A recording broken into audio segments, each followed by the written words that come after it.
ሰላም ፍሬ ህይወት ዮሐንስ ነኝ። በአፍሪካ ቀንድ በተለይም ደግሞ በኢትዮጵያ በኤርትራና በሌሎች ጎረቤት ሀገራት መካከል የሚፈጠሩ ኢኮኖሚያዊ፣ ፖለቲካዊና ማህበራዊ ሁነቶችን በጥልቅ ትንታኔ ይዤላችሁ ቀርባለሁ። በዛሬው አጀንዳችን ሁለት አንኳር ነጥቦች ላይ የምንወያይ ይሆናል። የመጀመሪያው ቀዳሚ ያደረኩላችሁ ፊልድ ማርሻል ብርሃኑ ጁላ በኢትዮጵያ እየተደረጉ ያሉ ውጊያዎች ሁሉ የኢትዮጵያና የኢትዮጵያውያን እንዳልሆነ ገልጸዋል። በኢትዮጵያ አሁን ላይ ያሉ ውጊያዎች የሽምቅ ውጊያዎች እንደሆኑ በመግለጽ ጭምር የሽምቅ ውጊያን ለማድረግ ደግሞ የሚያስችል አቅም እንኳን ያላካበቱ ቡድኖች ኢትዮጵያን የውስጥ ሰላማን ለማተራመስ እየሰሩ መሆናቸውን ገልጸዋል። ከፊልድ ማርሻል ብርሃኑ ጁላ ንግግር በስተጀርባ የሚሰሙ መረጃዎች እንዲሁም ደግሞ የሽምቅ ውጊያ እየተዋጉ ነው እየተባሉና ኢትዮጵያ ወይም ደግሞ ኢትዮጵያውያን አጀንዳ አይደለም የተባለለትን ጦርነት እያደረጉ የሚገኙ አካላት እነማን ናቸው የሚለውን ጨምሮ በዚህ ጉዳይ ላይ ልዩ ትንታኔን ይዤላችሁ ቀርቤያለሁ። ሁለተኛው አጀንዳችን በሰሞኑን በሳውዲ አረቢያ ጉብኝት እያደረጉ የሚገኙት የኤርትራው ፕሬዝዳንት ኢሳያስ አፈወርቂና የእሳቸው አጋር የሆኑት የግብፁ ፕሬዝዳንት አብዱል ፈታህ አልሲሲ ያልጠበቁት ዜና ከወደ ሳውዲ ለኢትዮጵያ ተሰምቷል። በዚህ ጉዳይ ላይ የአሜሪካው ፕሬዝዳንት ዶናልድ ትራምፕ ጭምር እጃቸው እንዳለበት ነው እየተገለጸ ያለው። ሳውዲ ከግብፅና ከኤርትራ ጎን ነኝ እያለች ባለችበት በዚህ ወቅት ላይ ለኢትዮጵያ ያበሰረችው የምስራች እንዲሁም ደግሞ የፖለቲካ አሰላለፏን የሚቀይረው እንቅስቃሴን በተመለከተም ዝርዝር መረጃን ይዤላችሁ ቀርቤያለሁ። ከዚሁ ጋር በተያያዘ የግብፁ ፕሬዝዳንት አብዱል ፈታህ አልሲሲና የአሜሪካው ፕሬዝዳንት ዶናልድ ትራምፕ በመጪዎቹ ጊዜያት ውስጥ በጋራ ሊመክሩ እንደሆነ ተሰምቷል። የመወያያ አጀንዳቸው የአባይ ውሃን ጨምሮ ሌሎች በአፍሪካ ቀንድ ያሉ ጉዳዮች ላይም እንደሚሆን ጭምር እየተገለጸ ይገኛል። በእነዚህ ጉዳዮች ላይ ልዩ ትንታኔን ይዤላችሁ ቀርቤያለሁ። ለዩቲዩብ ቻናሌ አዲስ ከሆናችሁ የደወል ምልክቷን ተጭናችሁ ቻናሌን ሰብስክራይብ በማድረግ ቤተሰብ እንድትሆኑ ጠይቃችኋለሁ። ቻናሌን ሰብስክራይብ አድርጋችሁ ቤተሰብ ከሆናችሁ ደግሞ ላይክ እና ሼር በማድረግ ለወዳጅ ዘመዶቻችሁ እንድታጋሩ ጋበዝኳችሁ። ወደ ዝርዝር መረጃው ተሻገርኩኝ። አብራችሁን ቆዩ። የመጀመሪያው አጀንዳችን የሆነው ፊልድ ማርሻል ብርሃኑ ጁላ በአንድ ድንጋይ ሁለት ወፍ የመታ ንግግራቸውን አድርገዋል። ንግግራቸው በኢትዮጵያ ውስጥ የሚንቀሳቀሱ የኢትዮጵያን ሰላምና አንድነትን ለማወቅ እንዲሁም ደግሞ የማይሆኑ ህልሞችን እያለሙ ቅዠታቸውን ለማራመድ የሚንቀሳቀሱ ኃይሎችን እና በኢትዮጵያ ውስጥ የሚንቀሳቀሱ ኃይሎችን በውጭ በመሆን የጦር መሳሪያ ድጋፍን ጨምሮ የተለያዩ የጦር ስትራቴጂዎችን ጭምር እየነደፉ የሚሰጧቸው ግብፅና ኤርትራን ጭምር ያስደነገጠ መልእክታቸውን አስተላልፈዋል። ፊልድ ማርሻል ብርሃኑ ጁላ ይሄን መልእክት የታስተላለፉ እንዴት አስተላለፉ የሚለውን ከመነጋገራችን በፊት ፊልድ ማርሻል ብርሃኑ ጁላ ያስተላለፉት መልእክት በቪዲዮ እንድታዳምጡት ጋብዛችኋለሁ። ከዛ መልስ ደግሞ ሐሳባችንን እንቀጥላለን። ታሪካዊ ጠላት ከጀርባችን ሊወርድ በፍጹም አልቻለም። ኢትዮጵያን እረፍት ካልነሳናት በስተቀር እኛ መኖር አንችልም የሚሉ የሚቀሰቅሱ ህገ መንግስት ውስጥ ያስገቡ ሀገሮች አሉ። ሁሉም ውጊያው ባለቤት አለው። ባለቤቱ ደግሞ ታሪካዊ ጠላት ነው። ሽምቅ ውጊያ ላይ ማትፈሩ ደግሞ ዋናው የዚህ ሀገር ችግር ሽምቅ ውጊያ ስለሆነ አንድም ኢትዮጵያን የሚመለከት ኢትዮጵያውያንን የሚመለከት ጦርነት ኢትዮጵያ ውስጥ የለም። የትግራይ ህዝብ የሚመለከት ጦርነት የለም። የአማራን ህዝብ፣ የኦሮሞን ህዝብ የሚመለከት ጦርነት የለም። ጦርነቱ ባለቤቱ ሌላ ነው። ማርሻል ብርሃኑ ጁላ በዛሬው ቀን አምባሳደር ባጫ ደበሌ የሽምቅ ውጊያ ጥበብ በሚል አርዕስት ያሳተሙት የመጽሐፍ ምርቃት ላይ ተገኝተዋል። በዚህ የመጽሐፍ ምርቃት ላይ እንግዲህ በመገኘት ባስተላለፉት መልእክት ነው የሽምቅ ውጊያ ተዋጊዎች ወይም ደግሞ የኢትዮጵያን የውስጥ ሰላም ለማወቅ የሚንቀሳቀሱ ኃይሎችና ደጋፊዎቻቸውን ጭምር ያስደነገጠ አጀንዳ አስተላልፈዋል። የሚሆነበት ምክንያት በኢትዮጵያ አሁን ላይ የውስጥ ሰላማን ለማተራመስ ህወሓትን ጨምሮ የአማራ ፋኖ፣ ኦነግ ሸኔ የመሳሰሉ ኃይሎችን ጭምር እያስታጠቁ የሚገኙት ኤርትራና ግብፅ በጋራና በተናጠል ሆነው በኢትዮጵያ የውስጥ ሰላም ላይ እየወሰዱት ባሉት እርምጃ አማካኝነት የተለያዩ ውጊያዎች ከተለያዩ አካባቢዎች እየተነሱ ይገኛሉ። እነዚህ ሁሉ ውጊያዎች ታዲያ መልካቸው ምን ይመስላል ወይም ደግሞ በኢትዮጵያውያን ዘንድ ምን የሚመስል አቀባበል አላቸው የሚለው ጉዳይ ላይ በምናይበት ጊዜ አብዛኛው ኢትዮጵያዊ ፋኖ የሚያደርገውን ትግል፣ ህወሓት የሚያደርገውን ትግል ወይም ደግሞ ኦነግ ሸኔ የሚያደርገውን ትግል ሌላው ዓለም የተቀረው ዓለም እየተረዳ ያለው የኢትዮጵያውያን ትግል በማለት ጭምር እየገለጸበት ያለበት ሁኔታ ይገኛል። ታዲያ ፊልድ ማርሻል ብርሃኑ ጁላ ይህንን ዛሬ ግልጽ ባለ መንገድ ገልጸዋል። በኢትዮጵያ እየተደረጉ ያሉ ውጊያዎች፣ እየተደረጉ ያሉ ግጭቶች በሙሉ ኢትዮጵያንና ኢትዮጵያውያንን የሚመለከት ሳይሆን የጥቂት ግለሰቦች ሐሳብ ወይም ደግሞ የጥቂት ቡድኖች ሐሳብ እንደሆነ ገልጸዋል። እነዚህ ጥቂት ግለሰቦች የምንላቸው እነማን ናቸው? ጥቂት ቡድኖች የምንላቸውስ እነማን ናቸው? የሚለውን ደግሞ ከተወያየን በትግራይ ክልል እየተንቀሳቀሰ የሚገኘው የህወሓት ቡድን፣ በአማራ ክልል እየተንቀሳቀሰ ያለው የአማራ ፋኖ የሚል ስያሜ የተሰጠው ኃይል ከዛም በተጨማሪ በኦሮሚያ ክልል እየተንቀሳቀሰ ያለው ኦነግ ሸኔ ያሉ ህብረቶች ወይም ደግሞ ጥምረቶች የኢትዮጵያን የውስጥ ሰላም ለማወክና ለማተራመስ ከኤርትራና ከግብጽ ጋር በጋራ በመጣመር ጭምር እየሰሩ ይገኛሉ። ታዲያ እነዚህ ኃይሎች የሚያደርጉትን የውጊያ ትንኮሳ ወይም ደግሞ የኢትዮጵያን ሰላም ለማተራመስ የሚያደርጉትን እንቅስቃሴ የመላው ኢትዮጵያውያን አጀንዳ አድርገው ግጭቱን የኢትዮጵያ አድርገው ያለባቸው ጥያቄዎች ሁሉ የኢትዮጵያውያንና የኢትዮጵያ ጥያቄ ነው በማለት እያንጸባረቁ ይገኛሉ። በጣም ብዙዎች ጥቂት የማንላቸው ቁጥር ያላቸው ሰዎችም ውጊያው የህዝብ እንደሆነ አድርገው ይወስዱታል። ነገር ግን ዛሬ ላይ ፊልድ ማርሻል ብርሃኑ ጁላ በግልጽ እንዳስቀመጡት ውጊያው ወይም ደግሞ አሁን ላይ እየተደረገ ያለው ግጭት አጀንዳው የሚፈጠረው ከግለሰቦች ጥቅም ከቡድኖች ጥቅም እንጂ የኢትዮጵያ ወይም ደግሞ የኢትዮጵያውያን የትግል አጀንዳ ወይም ደግሞ ኢትዮጵያውያን እንዲፈጠር የሚፈልጉት የውጊያ አይነት እንዳልሆነ ገልጸዋል። ታዲያ ፊልድ ማርሻል ብርሃኑ ጁላ ይህን ከመግለጽ በተጨማሪ ታሪካዊ ጠላቶቻችን ከጀርባችን ላይ መውረድ አልቻሉም ብለዋል።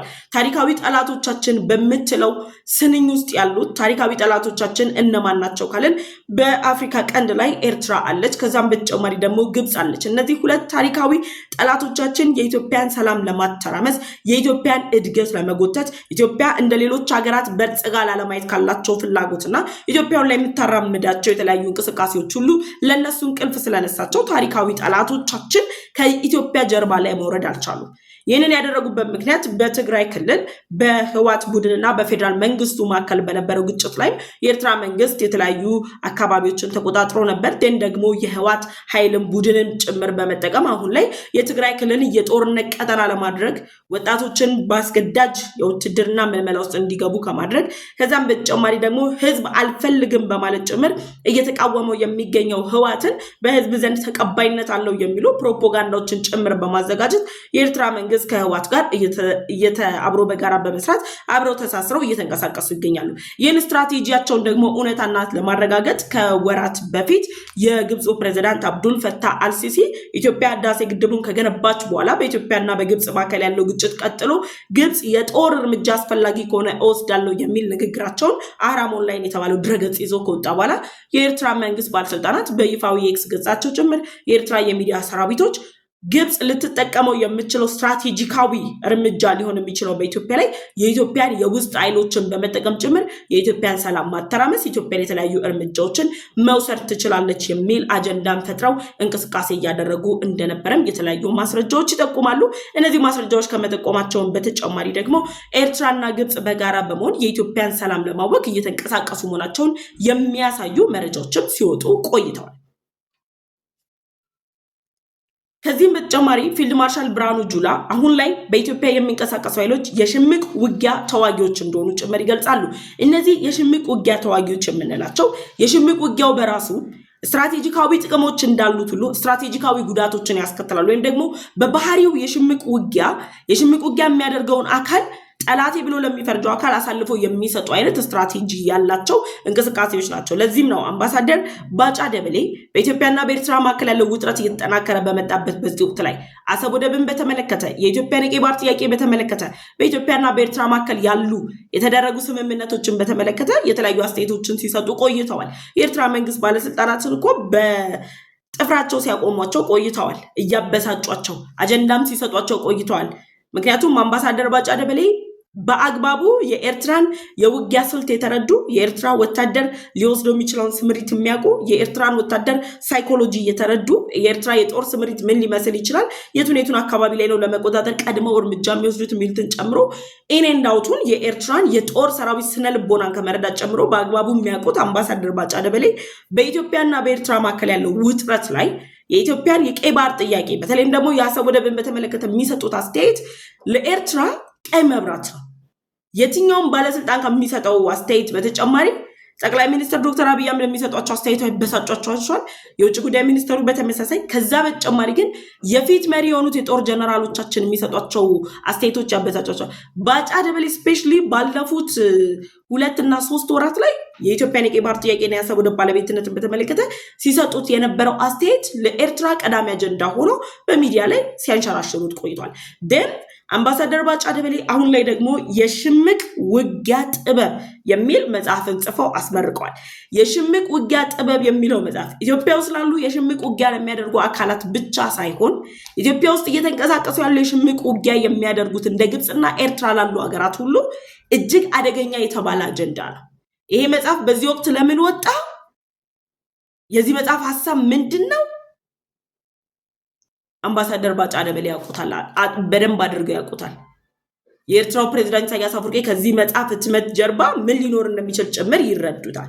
ስለዚህ የሽምቅ ውጊያ ጥበብን በተመለከተ አምባሳደር ባጫ ደበሌ መጽሐፍ አሳትመዋል። እዛ የመጽሐፍ ምረቃ ላይ ተገኝተው ነው ፊልድ ማርሻል ብርሃኑ ጁላ እንደዚህ ጠንከር ያለ ሐሳባቸውን ያቀረቡት። እንዳዳመጠችሁት በቪዲዮ ላይ እኛ ኢትዮጵያውያንን እና ኢትዮጵያን የሚመለከት ጦርነት በኢትዮጵያ ውስጥ የለም። ከዚህ በፊት ነግሬያቸዋለሁ። ከቀናት በፊት የአሜሪካ አፍሪካ እዝ አዛዥ የሆኑት ጀነራል አንደርሰን አዲስ አበባ አሜሪካ ኤምባሲ ውስጥ ከጀነራል ጻድቃን ገብረትንሳኤ ጋር ከአቶ ጌታቸው ረዳ ጋር እና ከሌሎች ፖለቲከኞችና የፊት የጦር አመራሮች ጋር ውይይት አድርገው በኢትዮጵያ ያለው የውስጥ ሰላምን በተመለከተ ከመከሩ በኋላ አሜሪካ በዚህ ጉዳይ ላይ ጣልቃ ለመግባት ፍላጎት አሳይታለች፣ ወይም ደግሞ ምን ማድረግ እችላለሁ የሚል ጥያቄ ስታቀርብ የተሰጣት ምላሽ ከኢትዮጵያ መንግስት አቅም በላይ የሆነ ነገር የለም የሚል ምላሽ ተሰጥቷታል።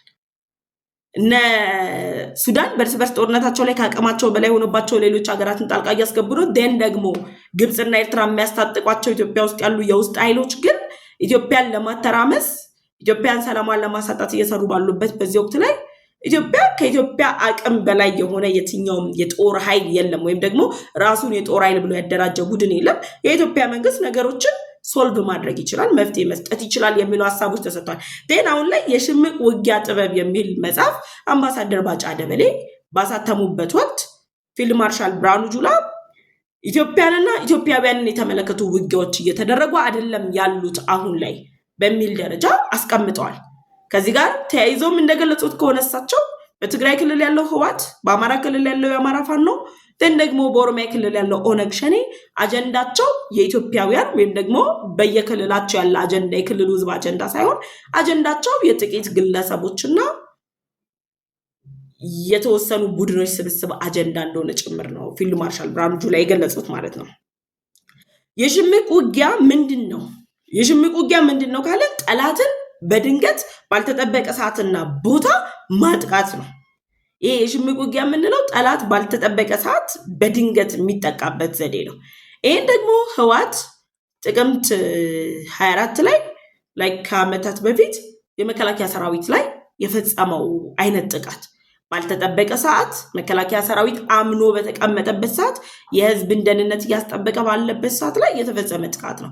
ያ የሽምቅ ውጊያ ነው። በነገራችን ላይ አሁን ላይ ኢትዮጵያ ውስጥ የሽምቅ ውጊያ እየተዋጋን ነው እያሉ ያሉ ኃይሎች የሽምቅ ውጊያውን ስትራቴጂካዊ አካሄዱን ካለመረዳትና ካለመብሰል የተነሳ ብዙ ነገራቸውን እያጡ ነው ያሉት። ለዚህም ነው አምባሳደር ባጫ ደበሌ የሽምቅ ውጊያ ጥበብ የሚለውን መጽሐፍ ያሳተሙት። እንደኔ እይታ ማወቅ ስላለባቸው የሽምቅ ውጊያ ነው በሚሉ ምክንያቶች ታጅበው፣ ነገር ግን እየተደረገ ያለው የሽምቅ ውጊያ አይደለም፣ ዓላማውን የሳተ ውጊያ ነው።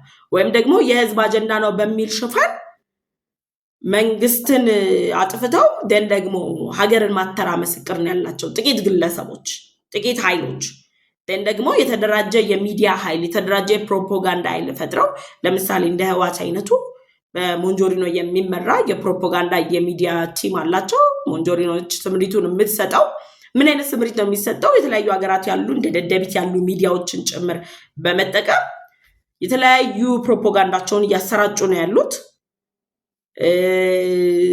የተለያዩ ኃይሎች ሌሎቹም ታጣቂ ኃይሎች በሚዲያ ፕሮፓጋንዳ እየሰሩ ነው ያሉት። ይሄን የሚሰሩበት ዋነኛው ምክንያት ካለማወቅ፣ ጥበቡን ካለመረዳትና ጥበቡን ካለማወቅ የመነጨ እንደሆነ ነው እንግዲህ የሚገለጸው። ታዲያ የመጀመሪያው ነገር የሽምቅ ውጊያ አካሄዱ የህዝብ ድጋፍ ማግኘት ነው። ህወሓት ሲያደርግ የነበረው የትግራይ ህዝብን የህዝብ ድጋፍ ለማግኘት ከፍተኛ ጥረት አድርጓል። የአማራ ፋኖ የህዝብ ድጋፍ ለማግኘት ከፍተኛ ጥረት አድርጓል። ኦነግ ሸኔ የህዝብ ድጋፍ ለማግኘት ከፍተኛ ጥረት አድርጓል። ህዝብ ደግሞ አንድ ጊዜ አጀንዳ ትሰጠዋለህ። የሰጠውን አጀንዳ ተቀብሎ በዛ አጀንዳ ኮሚትድ ሆነው ውጤት የማይመጣ ከሆነ ህዝቡ ያንን ነገር ሪጀክት እንደሚያደርገው ጭምር መታወቅ አለበት። ለምሳሌ በትግራይ ክልል ለሁለተኛ ዙር ጦርነት የትግራይ ህዝብ እንዲነሳ ትግራይ ነፃ መሆን አለባት፣ ትግራይ በፌደራል መንግስቱ እየተጨቆነች ነው ያለችው፣ እኛ የተፈናቃዮችን ወደ ክልሉ ለማስመለስ ከፍተኛ ጥረት እያደረግን ያለ ነው፣ የፕሪቶሪያው ስምምነት ዳግም ሊታይ ይገባል የሚል አጀንዳ ፈጥረው በትግራይ ህዝብ ዘንድ ተቀባይነት ለማግኘት ከኤርትራ መንግስት ጋር የተፈጠረው የሁለትዮሽ ግንኙነት ጽምዶ በሚል ሽፋን ወንድማማቻዊ ጥምረት ነው የሚሉ አስተያየቶች ሲሰጡ ነበር። ግን በትግራይ ክልል ከዋና ከተማዋ ከመቀለ ጀምሮ እስከታች ያለው የትግራይ ክልል ወጣቱ ህወሓት አስታጥቄዋለሁ የሚለው ታጣቂ ኃይል ጭምር የትግራይ ህዝብ ጦርነት አይፈልግም፣ ወጣቶች እያለቁ ሽማግሌዎች ጦርነት ስልጣን ልትይዙ አትችሉም፣ በዊልቸር ላይ የሚቀመጥ ኃይል የለንም የሚሉ ተቃውሞች የተነሱት የሽምቅ ውጊያ የህዝብን ድጋፍ ማግኘት የሚለውን አንድ ስትራቴጂ ስላላገኙ ነው። መጀመሪያ አካባቢ ላይ አግኝተው ነበር። አጀንዳቸው የግለሰብ እንዳልሆነ አስመስለው ሽፋን ተሰጥቶት ነበር። አግኝተው ነበር የህዝብ ሽፋን ክሊር ስላልሆነ ህብረተሰቡ ግልጽ ስላልተደረገለት ህዝባዊ አጀንዳ አለን ብለው ነበር። አላማቸው ህዝባዊ አጀንዳ ማስፈጸም ነው የሚል ሽፋኖች ነበሩ፣ ግን አልነበረም። መንግስት መገልበጥ አገር ማፍረስ መሆኑን ሲረዳ ህዝቡ ህዝባዊ ድጋፉን እያጣ ነው ያለው። የሽምቅ ውጊያ ደግሞ በህዝባዊ ድጋፍ የማይደገፍ ከሆነ በህዝባዊ ድጋፍ የማይጠናከር ከሆነ የትም አይደርስም። ይሄ ነው አሁን እየገጠማቸው ያሉት ኢትዮጵያ ውስጥ ያሉ የሽምቅ ውጊያ አካሄጆች እየገጠማቸው ያለው የህዝብ ድጋፍን ማጣት ነው። የሽምቅ ውጊያ እንዲያካሄዱ ስምሪት እየሰጡ ያሉት ከውጭ ሆነው ደግሞ ኤርትራና ግብጽ ያስተማሯቸው ኃይሎች የህዝብ ድጋፍ የማያገኙ ከሆነ ያወጡት ስትራቴጂ ግቡን አይመታም፣ ወይም ደግሞ የኢትዮጵያን ሰላም ማተራመስ የሚላቸው እቅዳቸው አይሳካም። የህዝብ ድጋፍ የለም። እንደምታዩት ነው አሁን ላይ ያለው ነገር ክሊር እየሆነ ስለመጣ የትግራይ ክልሉ አሁን ላይ ያለው ጉዳይ ህወሓትና በትግራይ ህዝብ መካከል ያለው ልዩነት ሰፊ ሆኗል። የትግራይ ህዝብ ህወሓትና የትግራይ ህዝብ አንድ አይነት አይደለም። የትግራይ ህዝብ በኢትዮጵያዊነቱ መብቱ ሊከበር ይገባል። ህወሓት እስከመቼ ነው የሚመራው? የፌደራል መንግስት ድረስልን እያሉ ተፈናቃዮች ወደ ቀያቸው ይመለሱ፣ ድጋፍ ይደረግልን እያለ ነው ያለው የትግራይ ህዝብ። ህወሓት ደግሞ በሌላ መልክ መጥቶ የትግራይ ህዝብ ጥያቄ ይሄ ነው ሲል ማንም ሊቀበሉ አይችልም። እየተቀበሉትም አይደለም። ከህዝብ ጋር መግባባት ስላልቻሉ የእርስ በርስ ግጭት ውስጥ ነው የገቡት አሁን ላይ። ስለዚህ ይሄ ውጥረት ነው አሁን ላይ እየተጠናከረ የመጣው። ይሄ ውጥረት እየተጠናከረ በመጣበት በዚህ ወቅት ላይ የሽምቅ ውጊያ ያለ ህዝባዊ ድጋፍ ሊካሄድ አይችልም።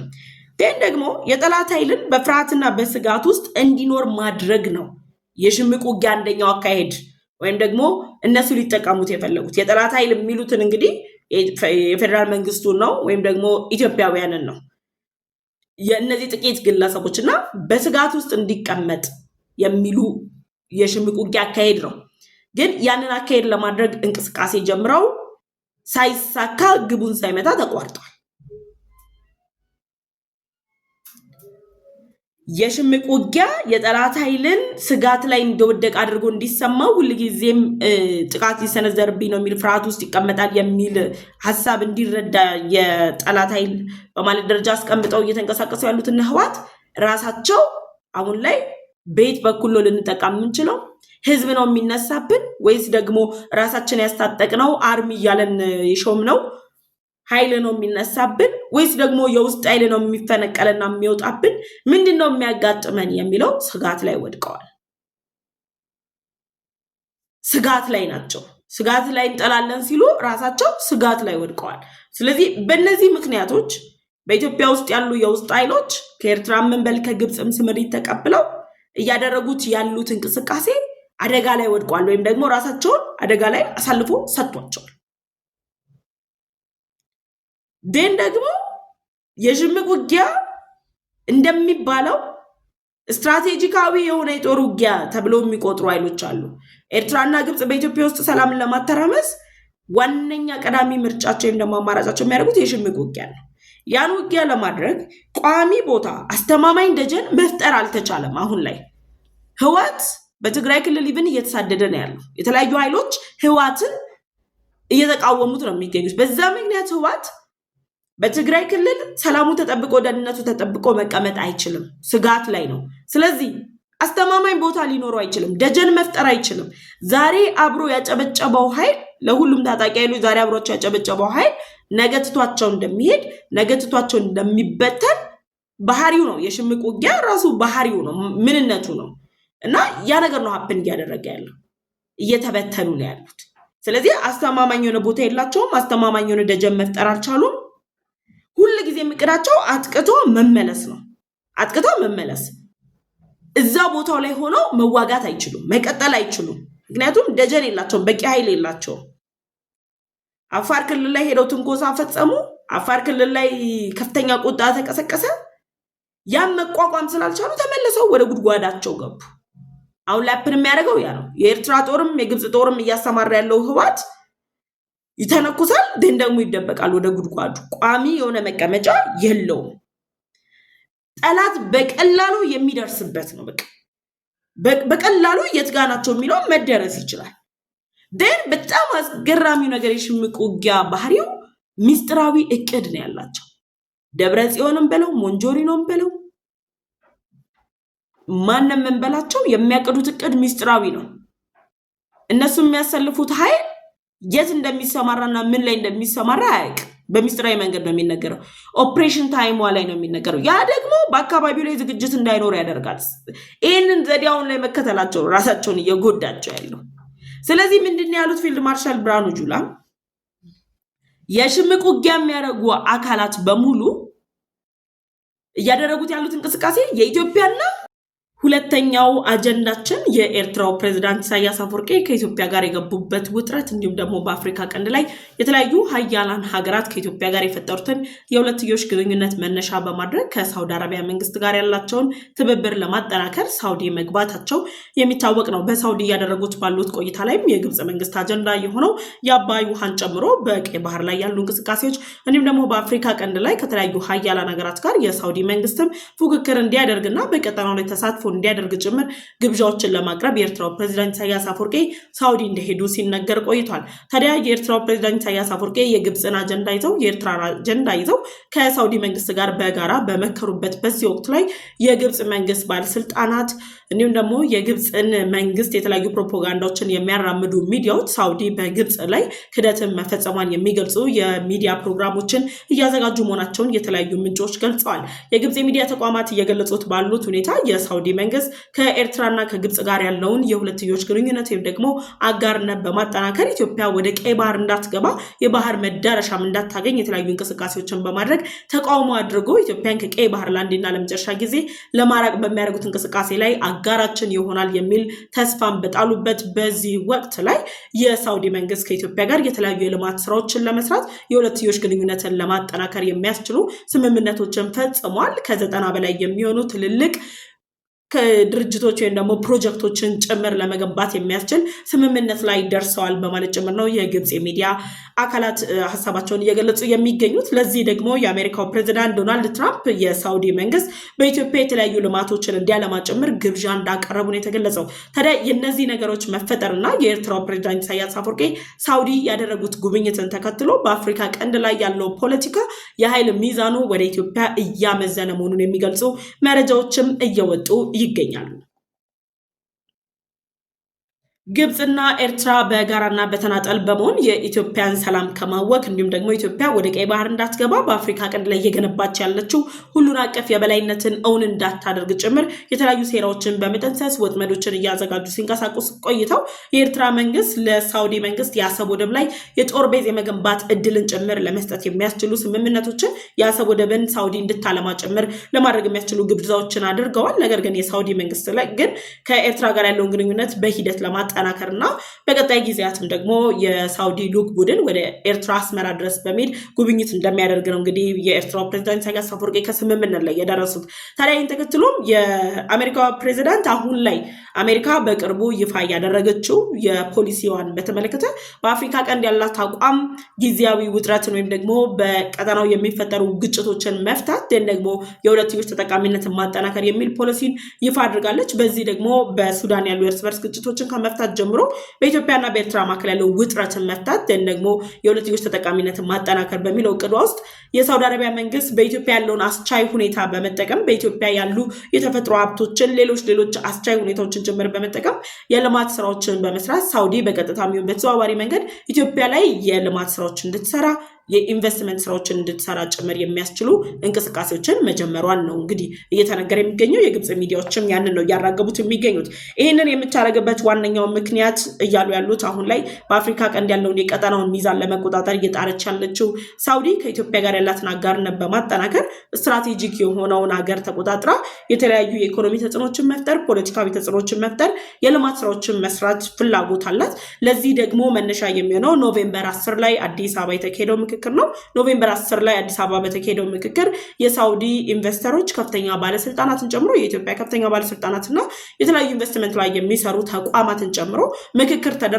ያ ምክክርም የኢንዱስትሪ አግሪካልቸር እና የሎጂስቲክ እንቅስቃሴዎችን ጭምር እንደሚደረግ ነው በዛ ምክክር ላይ የተነገረው። እንግዲህ ከኢንዱስትሪና ከአግሪካልቸሩ በተጨማሪ ግብፅና ኤርትራን እጅግ ያሳሰባቸው ያለው በኢትዮጵያና በሳውዲ መካከል የተደረሰው የሎጂስቲክ ስምምነት ነው። የሎጂስቲክ ስምምነቱ ከትራንስፖርቴሽን ጨምሮ እስከ ወደብ ልማት የሚያጠቃልል ነው።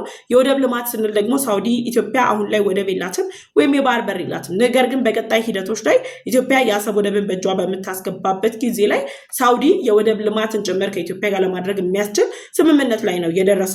በሎጂስቲክ ስር ነው የተካተተው ይህ ስምምነት ለሳውዲና ለኢትዮጵያ የሁለትዮሽ ግንኙነታቸውን ከማጠናከር በተጨማሪ አሜሪካ ለሳውዲ አረቢያ ያቀረበችውን ግብዣ ተቀብላ ሳውዲ ከኢትዮጵያ ጋር የልማት ስራዎችን ለመስራት እንድትስማማ አስችሏታል። ይህ ስምምነት የፈጸመችው ሳውዲ ግብፅና ኤርትራ በጋራ በመሆን ኢትዮጵያን ከቀይ ባህር ለማራቅ በሚያደርጉት እንቅስቃሴ ላይ አጋራችን ትሆናለች ወይም ደግሞ የኛ ወዳጅ፣ የኛ አበርቺ፣ የኛ ኃይል ትሆናለች ብለው ባሰቡበት በዚህ ወቅት ላይ ሳውዲ ከኢትዮጵያ ጋር እያጠናከረች ያለችውን የሁለትዮሽ ግንኙነት መነሻ በማድረግ የግብፅ የሚዲያ አካላት፣ የግብፅ ፖለቲከኞች ሳውዲ ግብፅን ከጀርባዋ ወግታታለች ወይም ደግሞ ክደት ፈጽማባታለች እያሉ ይገኛሉ። አሁን ላይ በሳውዲና በኢትዮጵያ መካከል የተፈጠረ የሁለትዮሽ ግንኙነት ወይም ደግሞ እነዚህ ሁለቱ ሀገራት የፈጠሩት ጥምረት ግብፅና ኤርትራ ለረጅም ዘመናት ኢትዮጵያ አረብ ጠል ሀገር ናት በማለት ሲያራምዱት የነበረውን ፕሮፓጋንዳ በሙሉ ውሸት መሆኑን ያንጸባረቀ ነው። ታዲያ የኤርትራው ፕሬዚዳንት ኢሳያስ አፈወርቂ ሳውዲ ቆይታ ባደረጉበት በዚህ ወቅት ላይ የግብፅ ባለስልጣናት ለምን ሳውዲ በግብፅ ላይ ክደት ፈጸመችባት የሚለውን አጀንዳ ለማንጸባረቅ ፈለጉ የሚለውን ስናይ ደግሞ የኤርትራው ፕሬዚዳንት ኢሳያስ አፈወርቂ በአሰብ ወደብ ዙሪያ ላይ ወይም ደግሞ በቀይ ባህር እንቅስቃሴ ላይ ከሳውዲ ጋር ከስምምነት ላይ ደርሰን ኢትዮጵያን ከቀይ ባህር እናርቃታለን የሚል አጀንዳቸውን ይዘው ነበር የሄዱት። በአባይ ውሃ ላይም ሳውዲ ጣልቃ እንድትገባ ፈልገዋል። በዚህ ላይም ሳውዲ አቋሟን ከግብፅ ጎን መሰለፏን በይፋ እንድታረጋግጥ የሚል እቅዶች ነበሩ። ያን ደግሞ ሳውዲ ልታደርግ አልቻለችም። ሳውዲ በአባይ ውሃ ላይም ሆነ በኢትዮጵያ የቀይ ባህር ጥያቄ ላይ አቋም አላሳየችም። ወይም ደግሞ በቀጠናው ላይ መንቀሳቀስ ፍላጎት አላት። ግን ከነማን ጋር ትንቀሳቀሳለች ስትባል ሳውዲ ልትንቀሳቀስ የምትችለው ከኢትዮጵያ ጋር ነው። ስትራቴጂካዊ ከመሆንም በተጨማሪ ኢትዮጵያውን ላይ ያለው የማደግ ሁኔታዎች ከፍተኛ የሆነ የሀብት መጠቀም፣ የውሃ ሀብት ብንለው የተፈጥሮ ሀብቶችን በመጠቀም ሳውዲ በኢትዮጵያ ኢንቨስትመንት ብታደርግ ልፈጠር የምትችለውን ተጽዕኖ ስለምታውቀው የሳውዲ መንግስት ከኢትዮጵያ ጋር ያለውን ወዳጅነት ማጠናከር ይፈልጋል። ይህ ለግብፅ ከጀርባ እንደመወጋት ክደት እንደመፈጸም አድርገው ወስደውታል። አሁን ለኢትዮጵያን በዲፕሎማሲ ከሁሉም ዓለም ወደኋላ ሊያስቀራት ይፈልጋሉ። ከየትኛውም የአረብ ሀገርን በለው ከሌሎች ጎረቤት ሀገራት ጭምር ሊያራርቋት ፈልገው በሚያደርጉት እንቅስቃሴ ላይ ኢትዮጵያ እየወሰደች ባለችው እርምጃ ዲፕሎማሲያዊ እየተጠናከረ አጋራችን ያሏትን ሳውዲን ጭምር ኢትዮጵያ በቁጥጥሯ ስር አድርጋ የዲፕሎማሲ ጥረቷን እያሳካች ትገኛለች። ከዚህ ጀርባም የአሜሪካው ፕሬዚዳንት ዶናልድ ትራምፕ እንዳሉበት ጭምር የተነገረው። እንግዲህ የግብፅ ባለስልጣናት የኤርትራው ፕሬዚዳንት ሳውዲ ከሄዱ በኋላ ያሰቡት ነገር አልተሳካም። እቅዳቸው ስላልሰመረ ሳውዲ በግብፅ ላይ ክደት ፈጽማለች የሚሉ ሀሳቦችን እያራመዱ ይገኛሉ። እኔ ደግሞ አስቀድሜ ነግሬያቸዋለሁ። የሳውዲ መንግስት በምንም አይነት መንገድ በአሰብ ወደብ ላይ የጦር ቤዝ መገንባት የተለየ እንቅስቃሴ ሊያደርግ አይችልም። የኖቬምበር 10 በኢትዮጵያና በሳውዲ መካከል የተደረሰው የሁለትዮሽ ስምምነት የወደብ በሎጂስቲክ ዘርፍ ስምምነት ላይ ትራንስፖርቴሽን እና ወደብን ያካትታል። ይህ ደግሞ አሰብ ወደብ ላይ በቀጣይ ኢትዮጵያ በሚኖራት ይዞታ ላይ የልማት ስራውን ለማጠናከርም የሚጠቅም እንደሆነ የተገለጸው። ከዚሁ ጋር ተያይዞ የግብፁ ፕሬዚዳንት አብዱል ፈታህ አልሲሲ እንግዲህ ከሳውዲ በኩል ባለው ነገር ላይ ተስፋ የመቁረጥ ዝንባሌዎች አሉ። አሁን ፊታቸውን ወደ አሜሪካ ለማዞር ጥረት እያደረጉ ይገኛሉ። አሜሪካ ደግሞ በኢትዮጵያ በሱዳን እና በግብፅ መካከል ያለውን አባይ ውሃ መሰረት ያደረገ ግጭትን ለመፍታት የተለያዩ ጥረቶችን ስታረግ ቆይታለች።